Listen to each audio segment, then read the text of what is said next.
പിന്നെ നിങ്ങൾ പ്രചരണം നടത്തിയത് മുഖ്യമന്ത്രിയെ കാണാൻ അനുമതി കൊടുക്കുന്നില്ലെന്ന ഒരു കാര്യം ഞാൻ വ്യക്തമാക്കാൻ ആഗ്രഹിക്കും. ആർക്കും വന്ന് എന്നെ കാണാം, അതിനുള്ള അവസരം കൊടുത്തിട്ടുണ്ട്.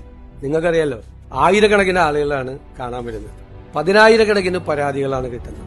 ആ പരാതികൾ പരിഹരിക്കാനുള്ള സംവിധാനവും മുഖ്യമന്ത്രിയുടെ ഓഫീസിൽ ചെയ്തിട്ടുണ്ട്. ഒരാൾക്കും എന്റെ ഓഫീസ് ഇതുവരെ അനുമതി നിഷേധിച്ചിട്ടില്ല. നിങ്ങൾ പല വാർത്തകളും കൊടുത്തു അനുമതി നിഷേധിച്ചെന്ന്. ശരിയല്ല. കാരണം ഒരു വ്യക്തിക്ക് കാണാൻ പറ്റാവുന്നതിന്റെയൊക്കെ അപ്പുറത്താണ് ആളുകളെ കാണുന്നത്.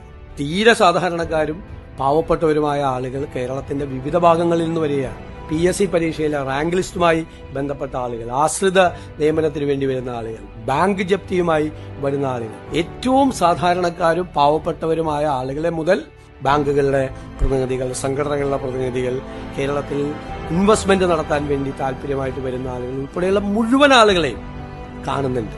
ഒരാൾക്കും അനുമതി നിഷേധിച്ചിട്ടില്ല. ഞാനോ എന്റെ ഓഫീസ് നിഷേധിക്കുകയില്ല. ഞാൻ അതുകൊണ്ടല്ല ഹിന്ദു ഐക്യവേദിയുടെ ആളുകൾ വന്ന് എന്നെ കണ്ടപ്പോൾ അത് വിവാദമാക്കാൻ ശ്രമിച്ചു. എല്ലാ സംഘടനകളിൽപ്പെട്ട ആളുകൾ വന്ന്, ഇന്നിപ്പോ SFIയുടെ പ്രതിനിധികൾ ചോദിച്ചിട്ടുണ്ട്, അവസരം ചോദിച്ചിട്ടുണ്ട്. ഞാൻ ആരെയും കാണുന്നില്ലെന്നോ എന്റെ ഓഫീസ് ആർക്കെങ്കിലും അനുമതി നിഷേധിച്ചെന്നോ നിങ്ങൾ ദയവ് ചെയ്ത് വാർത്ത കൊടുക്കുന്നത്. അത് തെറ്റാണ്.